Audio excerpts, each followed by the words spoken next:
You're listening to Traumedy, the podcast that helps you take your pain and play with it. I'm Nancy Norton. I am a comedian, a registered nurse, a certified humor professional from the Association of Applied and Therapeutic Humor, and a keynote speaker about the power of humor. It is our first episode back in 2025, and this guest just, I've been sitting here at my desk editing the episode because I try to, fix it up just a little bit, get rid of some of my comments. But as I was sitting here, and I've had a rough day, I'm going to be honest, I had therapy today. I have sent a police report from a sexual assault that happened over 48 years ago. And it's just one of those things that I've needed to help advocate for my inner teenager about. So I was really just feeling a lot today after sending that off. Like, I don't have expectations anything's going to come from it. However, you never know. But the point of it was that I have advocated for my wounded inner teenager, and I told her that she matters. And she just sobbed. Like, in this episode, we're going to talk about parts work and cultivating joy, even in the face of certain traumatic events. But I think this is helping me let go of a lot of anger and rage that I've had as part of my inner teenager. If you've been a listener, you know her name is Virginia Vengeance. And when she gets triggered, which she does, especially by misogynistic, sociopathic assholes that I'm forced to work with in a comedy festival, you know who you are. They are not listening. They never did. But anyway, I had to work with a misogynistic, what I was going to say, I perceive this person to be a sociopathic, misogynistic a-hole, man. And I got triggered and raged on the stage, and I will not be welcomed back to that comedy festival. However, parts of me are pretty okay with that. Anyway, love the people that put on the festival. They didn't know all this stuff was going on behind the scenes. It happened. Anyway, my truth was liberated, and it wasn't supposed to be a roast, but it turned out to be a roast of this comedian. And I have to live with that. And I did burn a bridge with these wonderful people that put on this beautiful festival that I've been a part of for many years. And I mean, I don't expect them to ever book me again. I'll have to live with that. And if I do work with somebody who is triggering me, I can get resourced. And that's what our guest is going to talk about today, is resourcing. We have today a very special guest. In fact, she'll be our guest the next 2 episodes. And she is a board-certified physician, MD, working with hospice and family medicine, integrating medicine and the sacred and the silly. And we have a wonderful conversation for you that left me after, okay, here's what my therapist told me when I left, is like, how are you going to take care of yourself this evening? And I said, well, I'm going to go home and edit this podcast. And I thought, okay, if I feel up to it, like if I need to go home and have a good cry, and I'm going to eat some sog, which is creamed cooked spinach with coconut milk, and I just wanted to eat some grounding foods, sip some warm tea, and edit this podcast. And as I've been editing it, I have felt so resourced because of this guest. And I hope that you feel the same amount of resourcing. I feel a spiritual connection, just a very light, not overly identifying with my traumatized self. And I'm just so grateful. I'm so grateful for the people I get to meet because of this podcast. And I want to thank my higher power for telling me to do this. Ironically, I mean, I'm hoping it's helping other people, but it's truly helping me heal and just feel good. So I hope this episode helps you feel as good as it helped me feel. And I want to tell you, if you need a laugh, all right, listen, hey, here's some fun stuff coming up. As heavy as I can get equally as silly. So we have comedy shows coming up for you. Go to my website, nancynorton.tv, and look at the show dates page. It'll take you to my link tree which has all the ticket links if you want to come out and see one of my shows. And say hi if you come out. Say hi. That's my favorite part, is when people say hi. Enjoy this super soothing episode of Traumedy. I'll see you on the other side.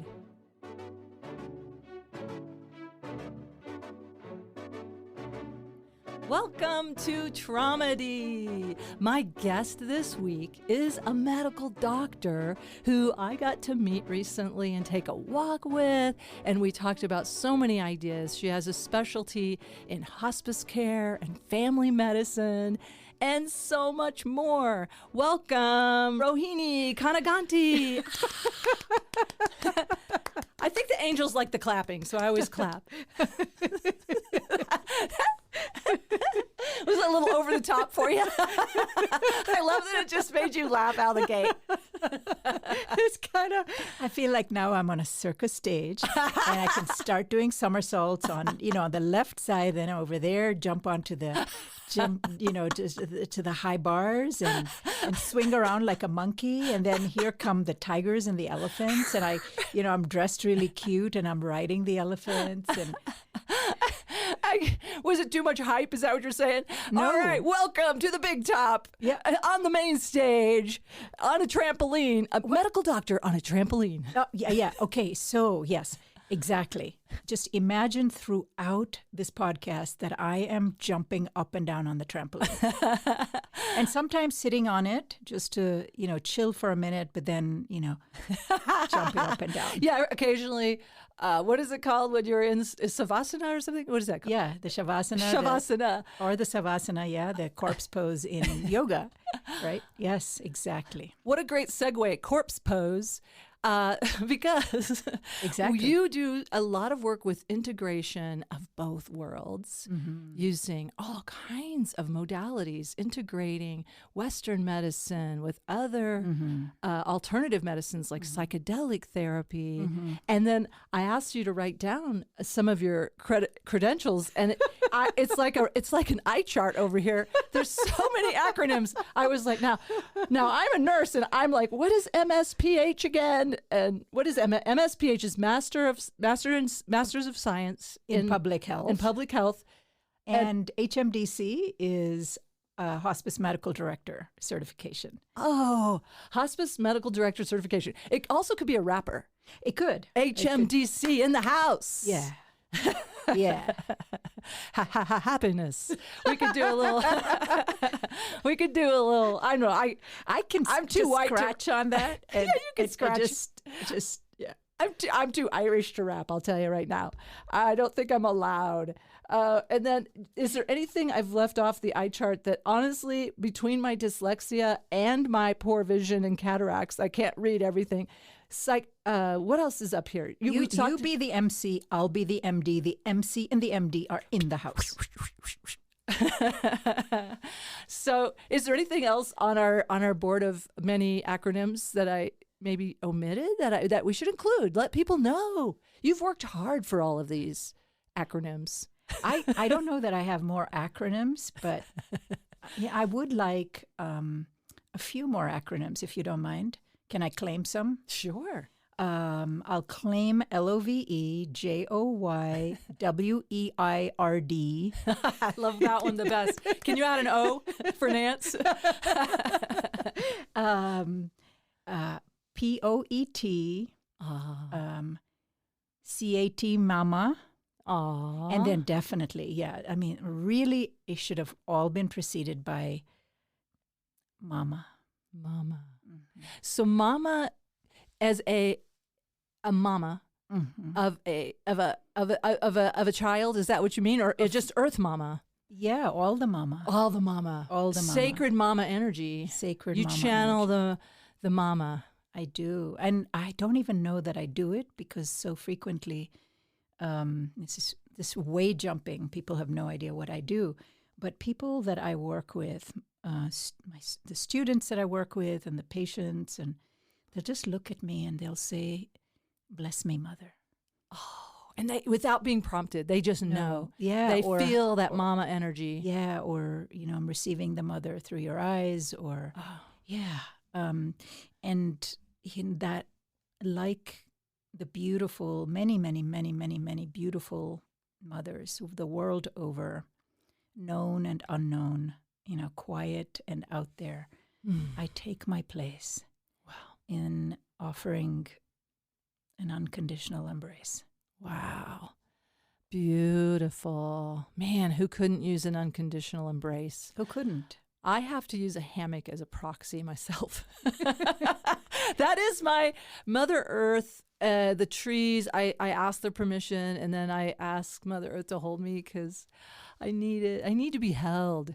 I didn't get held enough. My mother, had a lot of kids that no blame, a lot of unmet needs there, which I'm working on right now is reparenting myself. Yeah. The other thing I want to share with our listeners about you is that you're a brand new podcaster yourself. Mm-hmm. And you have a brand new podcast called The Sound and the Healing. With my friend and composer, Claire Bigley, yes. So music is big for you. It's music and big. sound. And sound. Does music reduce it too much? Is it more than music? It's more, I think, sound, right? Even the sounds of nature, I can hear the music in all of them. I can hear the music as we walk. I can hear the music as the stones just kind of roll and rub against each other. Right. Oh, so you appreciate all the frequencies and vibrations. And do you feel... Bring it on. Have you always been sensitive to sound? Thank you for asking. I have. It can go both ways. And, sensitivity, we can talk about the receiving, the capacity to receive, and then the effect and the impact of that receiving, right? Because I did grow up in India, in an ancestry that has a huge access to the sounds, the sacred sounds of music, of poetry, of Sanskrit. Sanskrit is not about the words; it's about the sound and the vibration of the sound. So I learned that how one sound not spoken well changes the impact on the body. So this is from when I was a child, but I was also in love with nature and my little insect friends that I would bring into the house. And the trees, I was in the trees all the time, the sounds coming through the trees. And then, of course, India is amazingly populated and there's sounds everywhere. Were you in a big city? No, I actually only lived in a big city for the last 3 years that I was there, between maybe 9 and 11. But before that, I was in a small town and I lived on a medical college campus because my father was the vice principal of the med school, bigger med school. And, when I think about the sound, I think about the green snake just stretching itself across the cotton trees and the sound of the parrots eating my guavas. I love that from your inner child. Those are my guavas. I would just run into the tree and shoo them. And there was also the sound of a lot of anger and rage from my mother. Oh. And I really want to add to that it has been a huge motivator for the healer that I am. Right. And the presence that I can have with gradations of sound. And that in the way that you spoke about your mother with so much respect, she was trying her best. This isn't a spiritual bypass. I come to this honestly. I'm 58 years old, and maybe about a month ago, in a very deep contemplative state, I could feel my mother with my heart open. I was shown how no matter what kind of a state she was in, how dysregulated, how frightened, that she had an unconditional love that never changed. And that was probably one of the most healing things that downloaded. Oh, I'm so glad you had that. Oh, it was a lived experience. It wasn't an idea. It wasn't a cognitive, concept. It was a lived experience. And I was finally ready to go to that level of healing. And boom, everything opened up. Am I speaking too softly? I think it's coming through. You know, I can go into a wispy whisper with sound, so just tell me. Okay, sure I will. I was loud. I was so captivated by what you were saying. I wasn't paying attention to the audio at all, and I think it was all there because I didn't have a moment of like, what was that word? I understood everything. I'm also taking it in. You know, Traumedy for me is a co-healing platform. It is. And I am here. I've been asked by higher power to do the podcast, and I'm doing my best with what I know. And I do come from a place of openness. About curiosity is what I want to be more curious and not think I know stuff. So I have a tendency to make assumptions. And so I'm working on being more curious about that. And I'm wondering with this healing, so this is so much what Traumedy is about is, okay, for folks who have had trauma survivors, and are ready to raise their frequency, to heal, to not be stuck in what I called my victim energy. You know, so I've been coming to stuff at this age, and I'm a little older than you, but much more immature. But things have just hit me lately. You haven't even begun to see how immature I am. Okay. I know you brought some crayons. Yeah, I did. Of course I did. So I want to make sure that. And that's not immaturity, that's innocence. Yeah, there's innocence and there's childlike. Yes. And thank you for saying that. And also, our inner child exists all the way through our lives. You know, as I'm doing this internal family, I think it's called inner family systems work. Yep. I have my inner child, my inner teenager, and all the grays in between, and my inner critical parent. Yep. Which is, okay. So back to what I wanted to know was, when you did this, was it a ritual or a ceremony or a meditation, or what would you call that? Where you were ready to maybe forgive your mother or know her? Maybe you were ready to transmute that relationship, or it wasn't anything that honestly that I came to, and you're bringing up a really important point. In those of us who are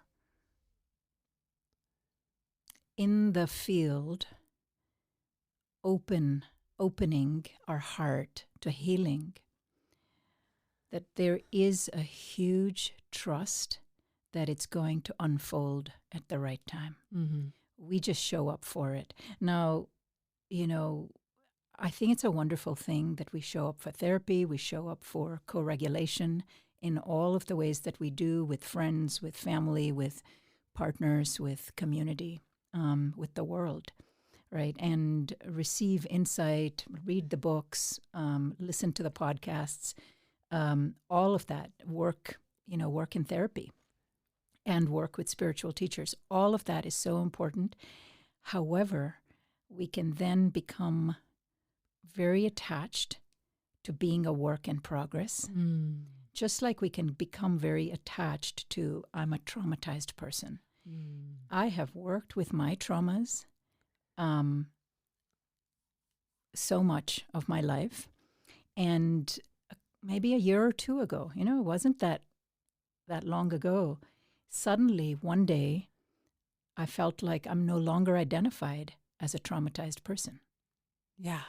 And that felt like a relief, but we need to loosen our grip a little bit, rest into ourselves and say, okay, it's okay to work on myself a little bit, but the more I feel myself to be something to be worked on, the more I'm seeing myself as a deficit.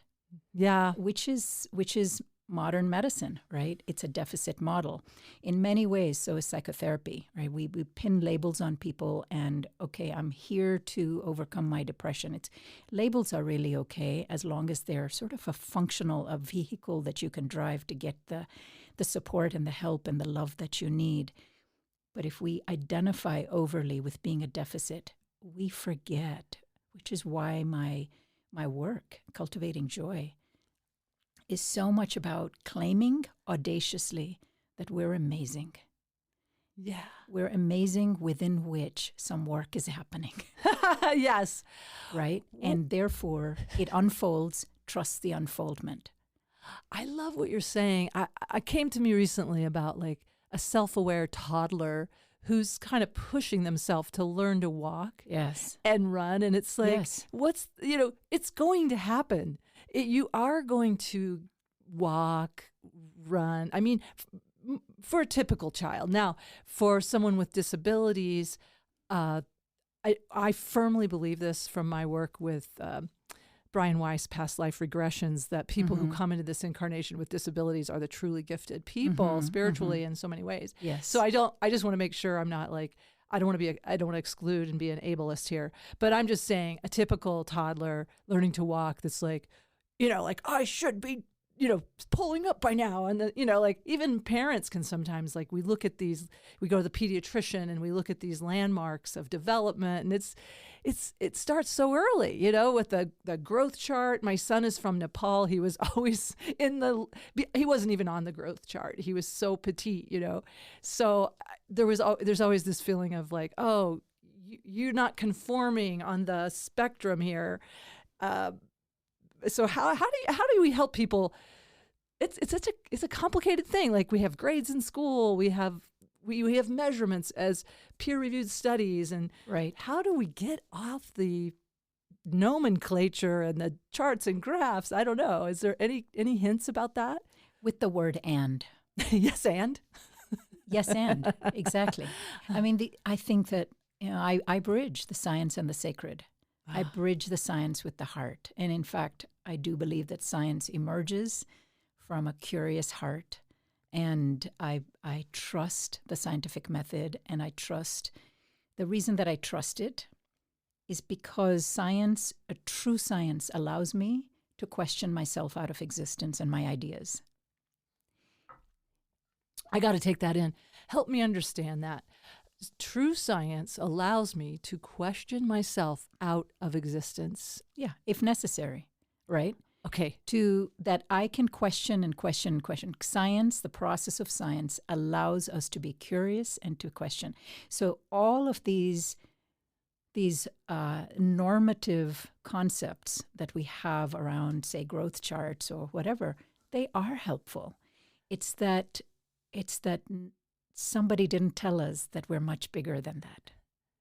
Yes. That there's more information than that. It's excellent information.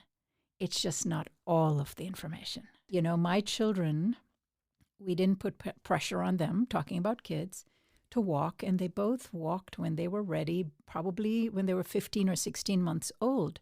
They were crawling around, and it wasn't until years later that I learned that in fact, one of the treatments, the somatic treatments for ADD, is taking people, adults, back through the crawling stages so that the spine knows how to locate and land within itself. Because a spine isn't just a spine. It's like all the, this incredible peripheral nervous system that emerges from the spinal cord, right? And then the brain to the spinal cord, and then to all the peripheral nervous system. So my children crawled for a long time. And I love that you didn't push them, and you just allowed them, and that's so beautiful. It is so beautiful. My son was like Nathaniel, your son. I haven't met Nathaniel, by the way. I'd love to. Was tiny, right? He was at the tiniest part of the growth chart, 3% or something of weight, and here he was playing competitive soccer, and he had a deep sense that he was okay just the way he was. He didn't progress like his friends who had masculine big bodies. Now he does. It's so much joy that he actually grew. I told him, you're going to keep growing, even into college, and he did. It was so, so cool. He just loves being this big lug now. So he grew tall? He did grow tall. So he kind of, like our doctor at 2 years old said, oh, your son will probably be about 5'4", and that's about what he is. Right. And he's very muscular. Like he's almost as wide in the shoulders as not really, but he's very very strong and very coordinated and has all these, he's perfectly him. That's perfectly him. He's got all this ancestral strength coming through him as well, right? This power of the body staying closer to the earth. And Rohn had his own journey. And I think this is relevant because we didn't see it as a deficit. Yeah. We saw it as him being himself in the world. And he didn't carry himself around as a deficit, even though it was okay. He had some anxiety, some nervousness, right? Yeah. Will I grow? And so I took him around to the specialists. They measured his bone growth, and they said, yep, you're going to be at least as tall as your dad. And there he was. And he could put it down. So that scientific information at the right time was really supportive, but we allowed him to grow with a foundation of ease. I love that. Mm-hmm. I can't say that I certainly didn't have an attachment to my son being taller, but I did feel prective of him about being teased or anything. Yes. But he came to me so funny. Like we were meant to be together. Like he and I just have always, he was laughing. He was so sick in a hospital when I met him, and he was so easy to laugh and play. And so he does his own traumedy. Traumedy is about, taking your pain and playing with it. Anyway, thank you for sharing that. It's wonderful that you're able to parent that way and that your kids got to feel at ease. And then at the same time, you're like, I hear your concern and I'm going to take it seriously, and took him to specialists and got reassurance. And, like with my pediatrician, he was like, the main thing is that he was progressing. It was like for his chart, it was his curve. So I want to go, I heard you say something that what your work is a culture of joy. So tell me more about that. Is that something you'd like to talk about?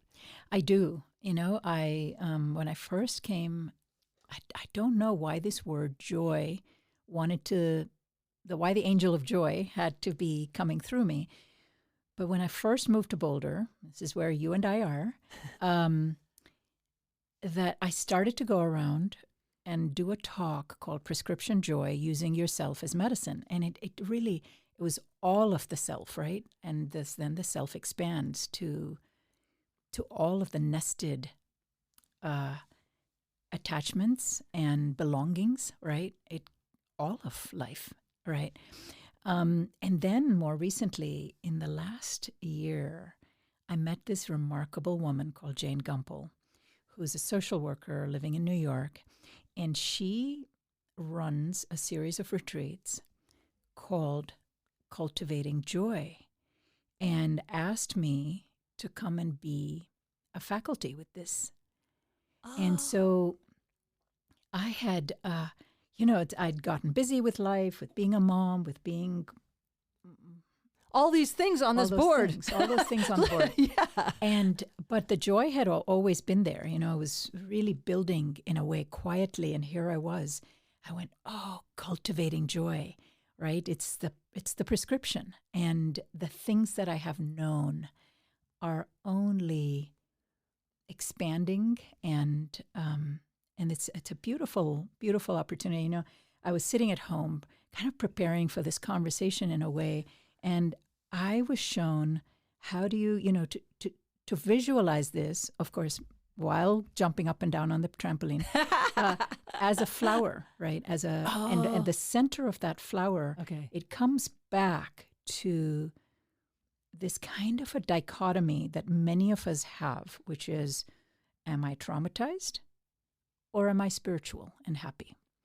And it's a dichotomy, right? Yes. I can't be this until I've figured out, I've worked on myself enough and I've healed enough, where I think that the cultivating joy, the prescription joy model really is a nested model within which, of course, the self that is whole, within which there's some ruptures, there's fractures, there's wounds.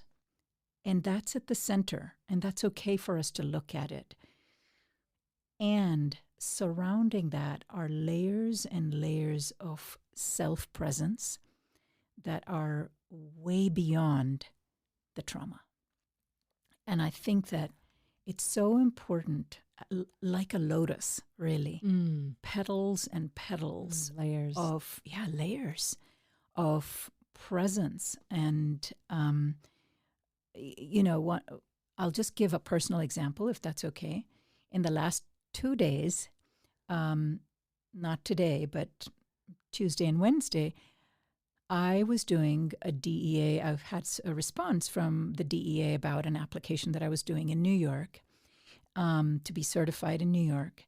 And DEA stands for? The Drug Enforcement Agency. Okay. It is the agency that we as physicians and anyone who prescribes is in a safeguarding partnership with. That's truly what the healthiest way of looking at that. And they have to deal with so much shit, right? Yeah. They do. And so they're cautious and careful. I made a couple of mistakes about my address or whatever. And then they came at me with question after question after question. This activated a very deep fear for me of authority. And I felt this overwhelm with fear. And now, I immediately, you mentioned toxic shame. The antidote to trauma is love, which shows up in the forms of attachment and attunement.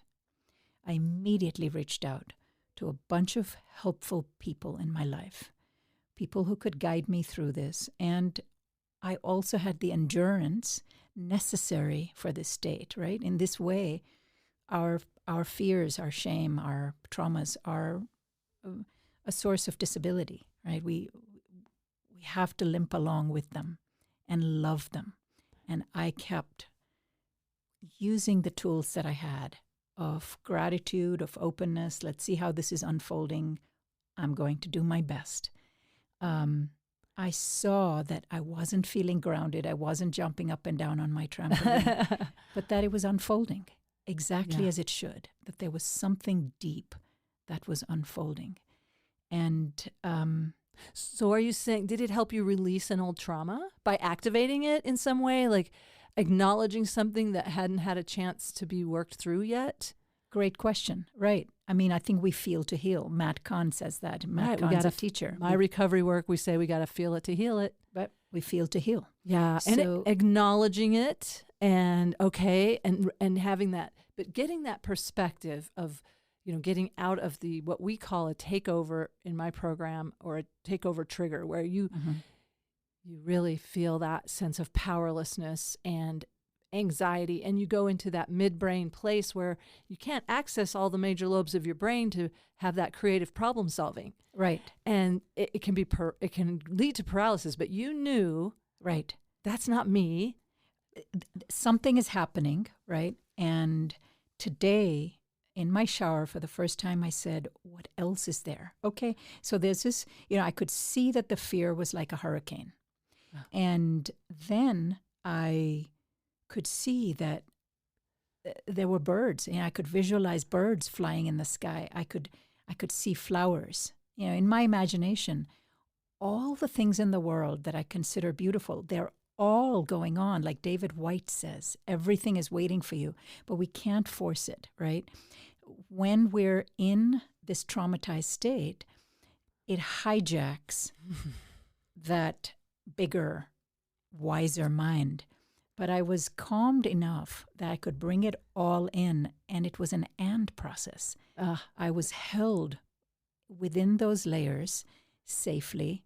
It was going to, and I surrendered to it. It was going to unfold how it was going to unfold.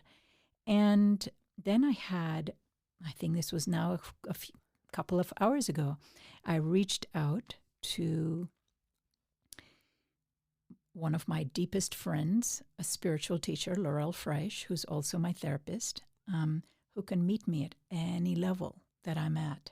Yeah. And with her, I actually moved into the energy of the fear. And it was like a hurricane. And I saw things from the perspective of the fear. I just became the pure energy. And I could ask the energy, what is it that you're trying to do? And I could see that energy had incredible value of moving something stagnant, something deeply hidden, something that needed to come to the surface. And I just hung in there with it and saw that it was a part of love. Again, it isn't love or fear.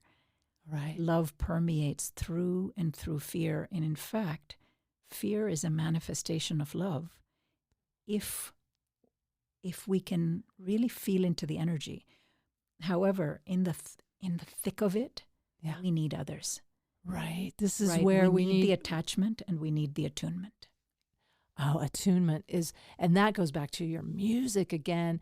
Attunement is so important, to have company and have a safe place. And like with your therapist, a container where you can be courageous enough to really go to that place that our instinct is to push away or, catapult out of there. Mm-hmm. So I just want to admire you and your therapist for like diving in a little deeper and wow, going to it on such an energetic level. Yep. And it makes sense to me. Like, I get that. I always say, like, I one of my former partners, she said, I just want to live in the light all the time. And I was like, I get that, but I'm not there. I'm still of this earth duality experience. And I like looking at life through a comb. It exhilarates me. Like light, dark. It's like, I don't know. And the juxtaposition. Yeah. And the fear that helps you, like, is an exhilaration there of like, oh, the contrast, and even in my palate when I eat, I like something kind of cool and crunchy with something kind of warm and gooey, like the chutney next to the delicious dal, So anyway, I just love it all. And I'm working on that and working on, like you said, making friends or getting acquainted with the fear and having dialogue with it. Yeah. And having dialogue with it. And it kind of defangs it a little bit. It defangs it. And I just, I don't want to spiritually bypass to go into the energetic level. Because that's where the greatest healing is. It's, you do what you need. Yeah. And, Brené Brown is a big proponent of joyful storytelling, sharing your narrative with people that you trust. That's important too, right? The details of what's going on. I've done that for decades. And so that's not a bypass. It's not it's actually necessary. Going deeper in. Right. It's receiving the listening that we didn't get. And so, but today I went right into the energy, and it was an incredibly powerful experience of understanding Kali, Did you say Kali or Kali? Kali. Kali, K-A-L-I, right? Mm-hmm. Tell me more about Kali, because for people who may not know, Kali is a Hindu god? Yes, and she's a Hindu goddess. Right. But also seen, I think at this point, this isn't cultural appropriation. She's across the board. Many people refer to her in spiritual circles, right? Or to that energy, that entity. And I'm not religious. I'm deeply devotional. We were just talking about this because I just learned this word, irreligious. I want to share it because I just learned it 2 days ago. I'm excited to share it. Yeah. Nothing to do with irregardless, Dad. Yeah. My father could not stand the people would say irregardless, which is now in the dictionary, which would upset him. Good thing he was able to move on before that happened. Irregardless, the long and dumb way to say regardless. Anyway, irreligious, you are not religious, but you are devotional. Is that what you said? Yes. Well, I don't think I'm irreligious because within me, I've studied Islam, I've studied the Sufi religion of aspects of. Oh, so right? Irreligious does. So I have to look up the meaning again. I feel like Mahatma Gandhi, who's one of my teachers, said, I'm a Hindu, I'm a Muslim, I'm a Christian. I feel all of that in my heart. So maybe more omni-religious, or I don't know. Not even. Right? Okay, all right. We don't have to label it. It's just it's all good. But it's all good within reason. Well, that's the thing. Yeah. I was just saying earlier, because I have been wounded by religion, and especially as a tomboy, non-binary, which I'd be curious about this whole. And I get masculine, feminine energies, but somebody, it was an Uber driver, was I think trying to convert me to Islam. he was telling me that Allah is non-binary. And I was like, cool, I didn't know that. So, but anyway, Yeah. what is my point here? Other than Kali. Kali, yes. We were talking about Kali, and by the way, non-binary. I had this download. Sorry to sort of go off on a tangent, but so important. That's what we do on Traumedy. That's what It should be called comedy is. Tangent, the podcast. We're here doing it, but I got there. For a while, I was like, how does this make sense in terms of grammar, But they is the plurality of we, right? The all. Yes. The belonging to the all. Anyway, so hugely respect. And I want to say, and I'm putting it out there, and it hasn't caught on yet, but I really prefer the gender neutral indefinite pronoun of one. Yeah. And I know I do like that. I love one. And it's like one, and it doesn't challenge my dad was grammatically strict.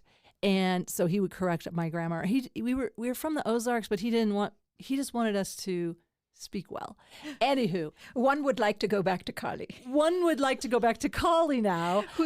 Okay, story. At the energetic level, there is no masculine and feminine. That's it. However, we do that because we're born into these bodies with something, right? We've got wombs. We don't have wombs. We have all kinds of apertures. Some of us have eyes. Many of us have eyes. Others don't. It's all there. It's manifestation, and we try to classify it because we want to know the road from here to there, right? Yeah. But life is bigger than the road. But that's okay. But we need to know the road. And you got to be credible before you're incredible. But I love Kali, that phrase. Okay, Kali. This energy is frequently misunderstood as being fierce, violent, frightening. There are aspects of those as a goddess precisely because they are qualities that are within all of us. Mm-hmm. The fierce, the frightening, and the powerful. In fact, you had earlier mentioned the internal family systems. Actually, I think you did. Yeah, I did. The internal family systems model, which I love, Dick Schwartz, a Boulderite, came out with it in the 1980s, and it's really catching on now.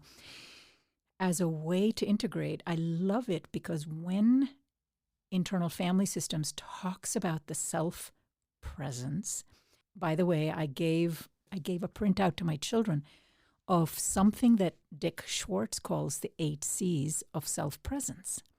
8 C's. Yeah, and I said, you've seen Mama doing all these weird spiritual things, but I want to tell you, ultimately, the aim of all of this work that we're doing is not just to have a spiritual bypass and not be here in the bodies being terrified or being in pure joy, right? Or the comb of all of that experience. Dick Schwartz says when we are in our self-presence, we are curious, we are connected, we are calm, we are courageous, we are confident, we are creative, we are clear, and we're compassionate. I also want to add 2 more. We're celebratory and we're in community. We're in communion, right?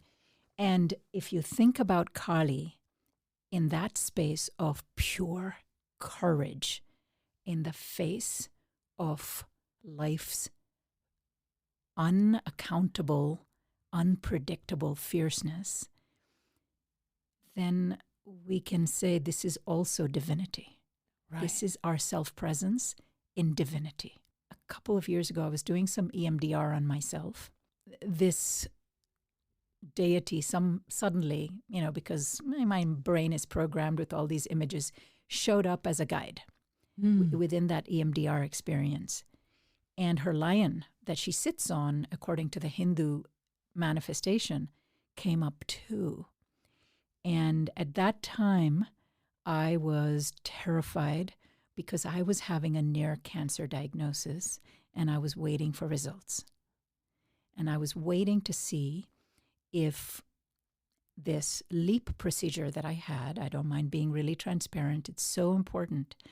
Yeah, and I think none of us are on a pedestal. No, and I love that you're bringing that up Yeah. because I actually have been a big proponent of HPV awareness. Yes. I've had HPV because, I don't learn from I'll tell you this, I dated a sailor twice. Anyway, it's everywhere. It's HPV, everywhere. and if anyone is sexually active, honestly, it's 80% of the population have been exposed to HPV. So I love to I like to call it a public cervix announcement.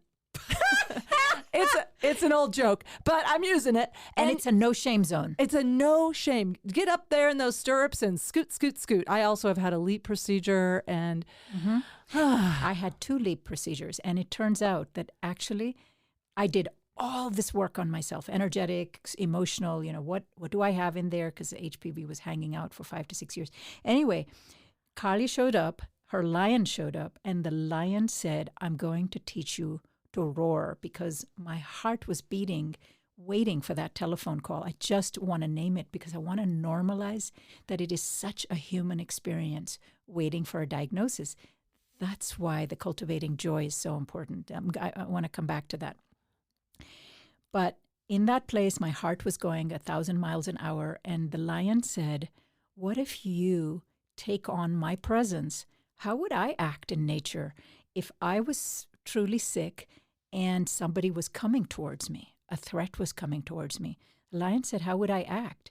And I said, you would roar, you get your claws out. And the lion said, roar, Rohini. May I roar? yeah, let's roar. Let's roar. Okay. So then in yoga, of course, it opens a 5th chakra. So I stood up there. I was in my house by myself. I didn't want to scare my kiddos. Cats were there, they're little lions. And I went, and immediately I could feel the power, the self-presence start to awaken, the energy start to awaken. I went, and a third time. It was so powerful. And so I was roaring in the shower today. And so I forget that is a huge tool for us to open up our capacity to express the self-presence. And then whatever tools it is we're using, whether it's just simple self-awareness, I just want to put in a plug for, Rick Hanson's work around registering the good, registering all the healing things we do, registering our tiny micro choices towards power. Yeah. And I registered and I went, because I've done a 9th C of celebration, celebrating the self and going, yeah, Rohini. I love that you added 2 C's to a pie chart. You're like, yeah, there can be 10 slices of this pie chart. Yeah. For sure. For sure. And sometimes I even think about sprinkling things on top of all the other C's, Yeah. That's where I'm going to sprinkle a little humor on top of all of it. In my recovery work, we use humor to help titrate some of the hard places, to help give us our buoyancy life jacket so we can dive a little deeper, knowing we will pop back to the surface. I'd like to do a cross between the lion and a laughing, roaring lion. Like, I laugh in the face of danger. Kind of fake it till you make it. Fake it till you make it. That's what a hurt lion is doing. It's using whatever it's got. And this is where, anything, that's where the tools are endless. I've got a page full of tools that I have studied and gathered throughout my life. And when I work with people, and I think perhaps that's why they see the mother in me. Yeah. Because I have the kindness. Yeah, you have the kindness deep in your eyes. It just pulls you into this really sweet place of safety and, like you said, unconditional love, and so nice. And us mothers, we also need to be mothered. We lean on each other, right? So we're all together in a mycelial web. Oh, right. Anchored, with the mushrooms, anchored and reaching up, like the trees. Like the trees. I got you. Yeah, like the trees. I love that someone as soft-spoken as you. I like hearing when you get to raise your voice and take up a lot of space, with your vibrations, put it way out there. And I know that there are subtle vibrations that are just as big, but I do like in this patriarchal culture, I like when women are loud. I like one of my favorite ballets is this Balanchine ballet, the Black Widow, I think it's called. And I don't know a lot about ballets, but I dated a ballerina for a little while. And she took me to Lincoln Center to see this ballet. And these women were leaping. Speaking of the leap procedure, they were leaping. We leaped twice. But they were leaping like the male dancers usually do, only male dancers, and they were doing these motions of like mating with these men like a black widow, and then they were breaking the necks and leaving them like you've served your purpose, you are dismissed. And I don't know, it was just fun to see women in positions of power, and of course, I mean, not that I want to go, break the necks of the men I've mated with, but a couple. Anywho, some of them are dead to me, to be honest, and that is okay. But what is my point here? I love seeing like the versatility and seeing feminine, not to equate feminine energy. I mean, the feminine is so powerful. I mean, the birth, the life force, and something else hit me earlier about masculine and feminine energy of the universe. And you were saying on a spirit level, we're non-binary, but I feel like we are integrated, which is like, and every one of us has masculine and feminine energy. Which we need to marry. Yeah. That's the marriage. Integration. Yes. Okay, thanks for letting me go off on that. See, those are the things I may or may not edit out because I like to take a little journey into a Balanchine ballet. Exactly. Go to the Balanchine ballet. But I like that you acknowledge that I can be really soft and fierce, right?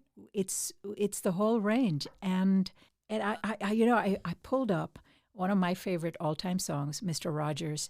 It's You I Like. It's you I like, not the things you wear. It's not the way you do your hair, but it's you I like. The way you are right now, the way deep down inside you, not the things that hide you, not your toys, they're just beside you. But it's you I like, every part of you, your skin, your eyes, your feelings, whether old or new. I hope that you'll remember, even when you're feeling blue, that it's you I like. It's you yourself. It's you. It's you I like. And Mr. Rogers. He brings in innocence, right?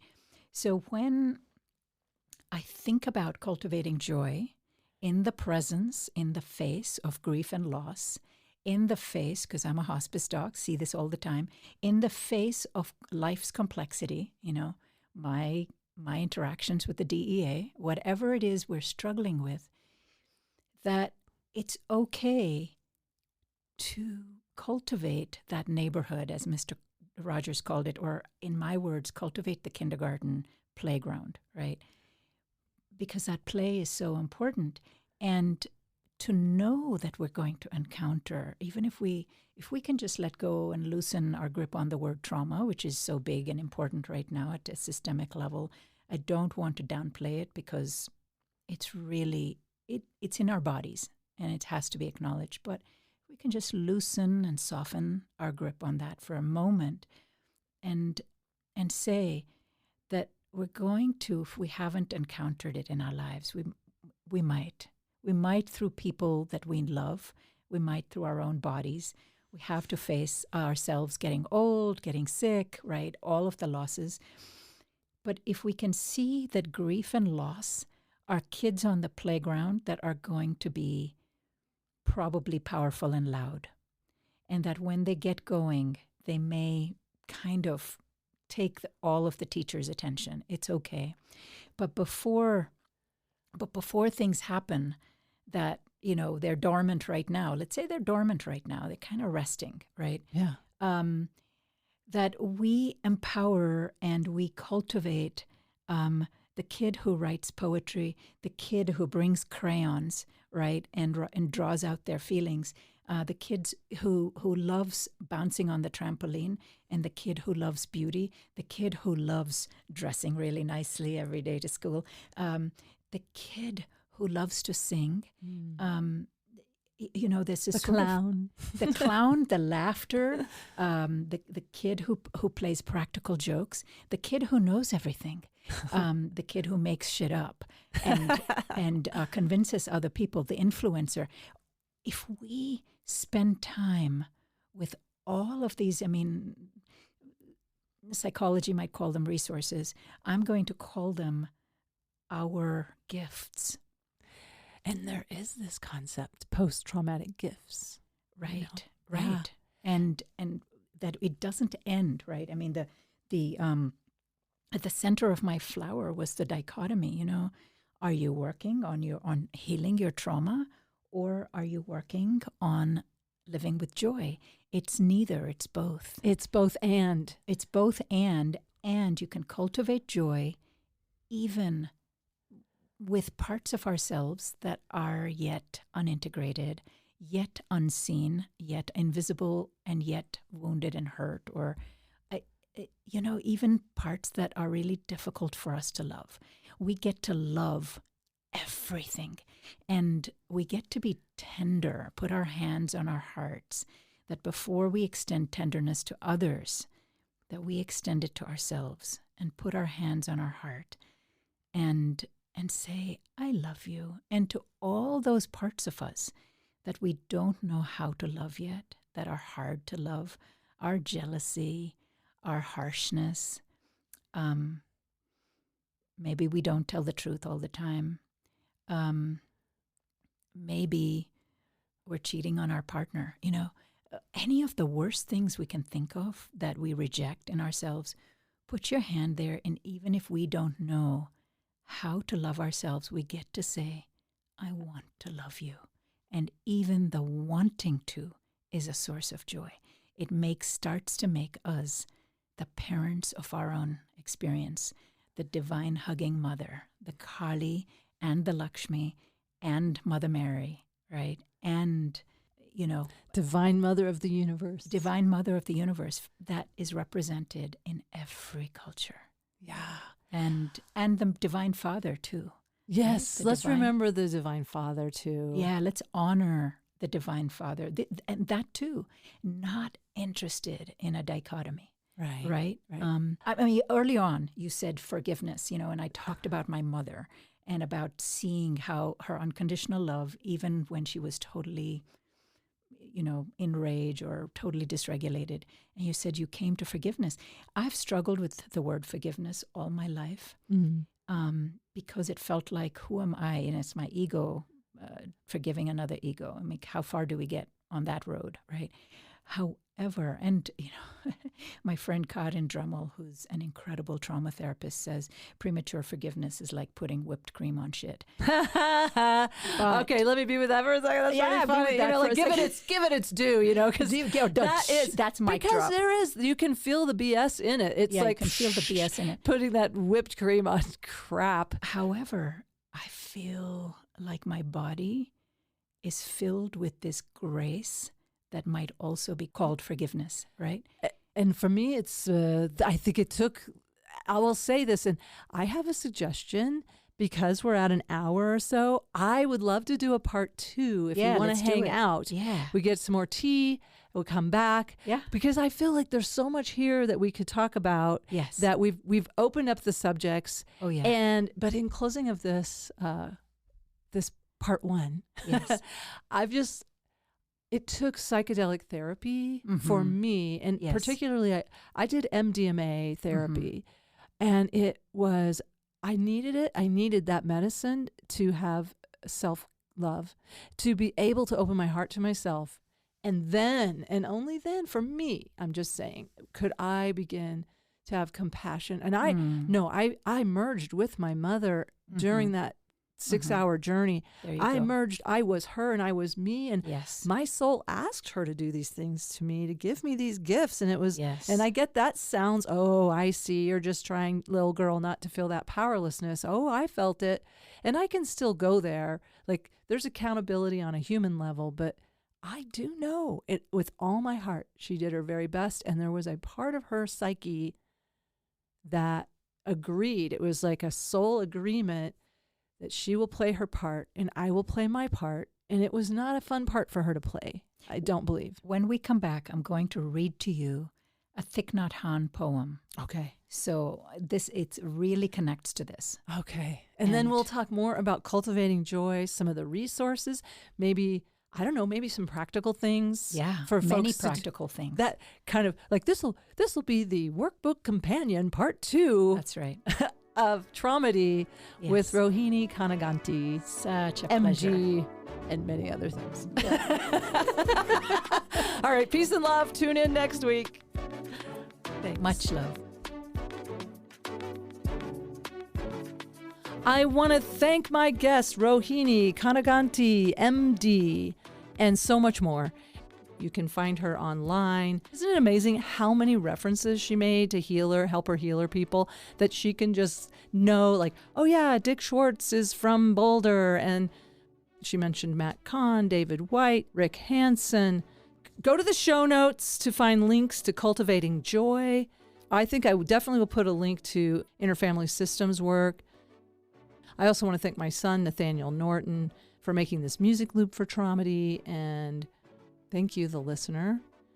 Thank you so much for being a part of sharing this vibration, this frequency, this willingness to be co-healers on this journey. So thank you, and please reach out to me if you want to be a guest on Traumedy, and wish you all the very best. Tune in every Tuesday. It's Traumedy Tuesday, and remember, no matter what, keep laughing.